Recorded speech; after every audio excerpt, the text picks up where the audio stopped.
नमस्कार, मी स्नेहा परब। आज आपण कच्च्या फणसाची भाजी कशी बनवायची ते बघूया।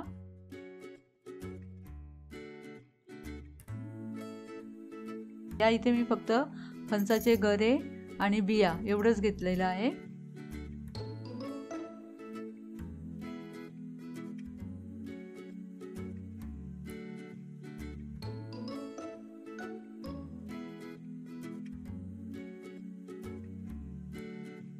या अशा प्रकारे मी इथे फणसाचे गरे आणि बिया दोन्ही घेतले साफ करून।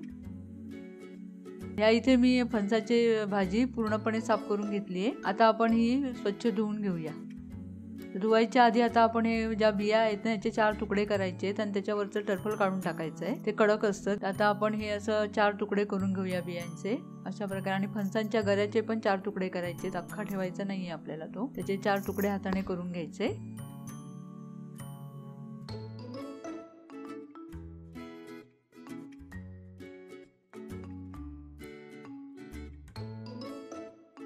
आणि बाजूला ठेवूया।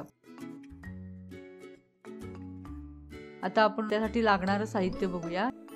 राई, जिरं, हिरव्या मिरच्या 4-5, 4 लसणीच्या पाकळ्या, हळद, कांदा, कढीपत्ता, हिंग, खोबरं शेवटी घालायसाठी आपल्याला ओलं खोबरं।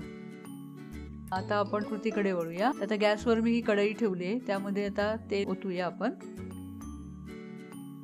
तेल चांगलं गरम झालं की त्यामध्ये पहिलं राई, त्यानंतर जिरं, कढीपत्ता, त्यानंतर लसणीच्या 4 पाकळ्या मी इथे ठेचून घेतल्या आहेत त्या घालायच्या। त्यानंतर 4 ते 5 हिरव्या मिरच्या, मला तिखट किती हवं त्याप्रमाणे हिरव्या मिरच्या घालायच्या। त्यानंतर हे चांगलं परतून घेतल्यानंतर त्यामध्ये आपण कांदा घालणार आहोत। कांदा घालून झाल्यावर त्या कांद्यावरच हळद घालणार। हळद घालून झाल्यानंतर थोडासा चांगला परतून घ्यायचा कांदा। कांदा जरा थोडा परतल्यानंतर त्याच्यामध्ये हिंग घालूया।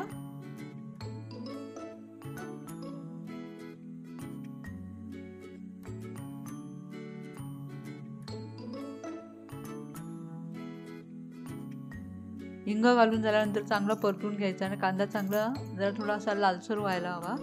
लालसर झाल्यानंतर त्यामध्ये आपण ही स्वच्छ धुवून बारीक करून ठेवलेली भाजी घालूया। भाजी घालून चांगली ढवळायची आहे आपल्याला ती।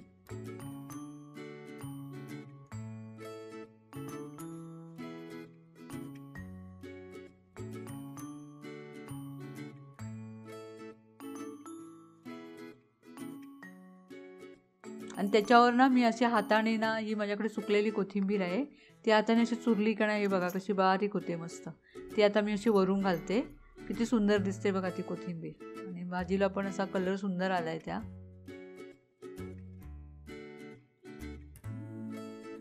चांगली ढवळून घेतल्यानंतर त्यामध्ये आपण मीठ घालायचं, कारण ही भाजी काय आळत नाही, जेवढी आहे तेवढीच राहते। त्यामुळे मिठाचा अंदाज आताच घातलं मीठ तरी चालेल। लवकर घातलं मीठ तर मग ते भाजी शिजताना त्या प्रत्येक गऱ्याला किंवा त्या बियांना छान मीठ लागतं मग शिजताना। आता आपण याच्यात मीठ घालून घेऊया। ते मीठ घालून झाल्यानंतर चांगली ढवळायची आहे।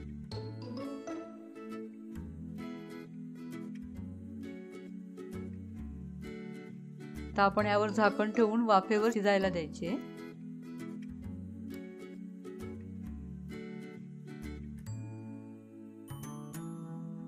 अर्धा ग्लास किंवा अर्ध्यापेक्षा कमी थोडं पाणी घालायचं। आणि ही भाजी चांगली शिजली ना तरच छान लागते चवीला। ती अशी चांगली मऊ व्हायला हवी ही भाजी। मऊ झाली का अशीच सुद्धा खायला सुंदर लागते ती भाजी। खरं तर आमच्याकडे अशीच खातात ती, प्लेटमध्ये घेऊन एखाद्या पोह्यांसारखी। खूपच सुंदर लागते ती भाजी। आता आपण यावर झाकण ठेवून वाफेवर शिजायला द्यायचे आणि थोड्या वेळाने आपण चेक करायचं की शिजली की नाही। ती लवकर शिजते, कोवळी असते ना ती भाजी, त्यामुळे लवकर शिजते।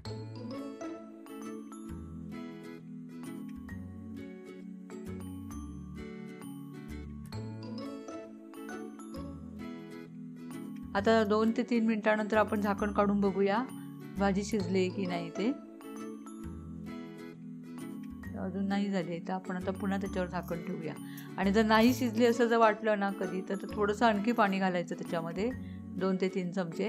आणि पुन्हा झाकण ठेवून शिजायला ठेवायची. जोपर्यंत ती चांगली शिजत नाही ना तोपर्यंत आपण झाकण ठेवून त्याला वाफेवर शिजवायचं आहे. त्यात थोडं पाणी घालून असं. एवढंच पाणी लागेल असं सांगू शकत नाही. ते भाजीवर येत्या, फणसावर येत्या. कधी जास्त हे असतो, कडक असतो, कधी मऊ असतो फणस. 5 ते 6 मिनिटं झाली आहेत. आपण आता झाकण काढून बघूया. चांगली अशी ढवळून घेऊया. ढवळल्यानंतर आता बघूया भाजी शिजली की नाही हे बघण्यासाठी आपण त्याच्यातल्या बिया आहेत ना त्याच्या जरा ह्याने कापून बघायचं चमच्याने अशा. आता आपली भाजी चांगली शिजली आहे. आता ही चांगल्या अशा आतमध्ये चमचा जातो की नाही किंवा 2 तुकडे होत आहेत का त्याचे, तिथं झाले तर समजायची आपली भाजी तयार झाली. आणि ही अशी मऊ दिसायला पाहिजे भाजी एकदम. आता ही बघा, ही दिसते ना तुम्हाला शिजल्यासारखी. ही अशी मऊ शिजायला हवी तरच ती भाजी खायला मजा येते. ती खूप अशी कडक वगैरे राहिली तर ती चव नाही लागत. ती भाजी अशी दाताखाली आल्यावर अशी मऊ मऊ वाटायला पाहिजे एकदम. त्यामुळे त्यात थोडं पाणी जास्त घातलं तरी चालेल, अति जास्त नाही पण प्रमाणात. आता ही आपली भाजी तयार झाली आहे. आता ह्याच्यावर मी आता ओलं खोबरं घालते. ह्या ओलं खोबरं घातल्याने आणखीन चव त्याची छान लागते. आणि दाताखाली ते खोबरं येतं तेव्हा मस्त वाटतं ते खाताना. अशा प्रकारे आपली ही फणसाची भाजी पूर्णपणे तयार झाली. तुम्ही पाहू शकता किती सुंदर दिसते. हिरवा आणि तो पिवळा असा मस्त वाटतो. तिचा वास सुंदर येतो आणि त्या भाजीचा मग कोथिंबीर वगैरे घातल्यावर. मग अशा प्रकारे ही आपली फणसाची भाजी तयार झाली. तुम्ही नक्की करून बघा. आता सध्या मार्केटला कच्चे फणस आता येतात मुंबईला सुद्धा. तुम्ही आणून ती अशी करून बघा तुम्ही, खूप छान लागते. ती अशी सुद्धा खायला खूपच मस्त वाटते. तुम्हाला जर माझा व्हिडिओ जर आवडला असेल तर माझ्या व्हिडिओला लाईक करा. माझे लेटेस्ट अपडेट हवे असतील तर माझ्या यूट्यूब चॅनलला सबस्क्राईब जरूर करा. कमेंटमध्ये मला नक्की कळवा की तुम्हाला ही माझी रेसिपी कशी वाटली. आता आपण भेटू नेक्स्ट व्हिडिओमध्ये. तोपर्यंत नमस्कार.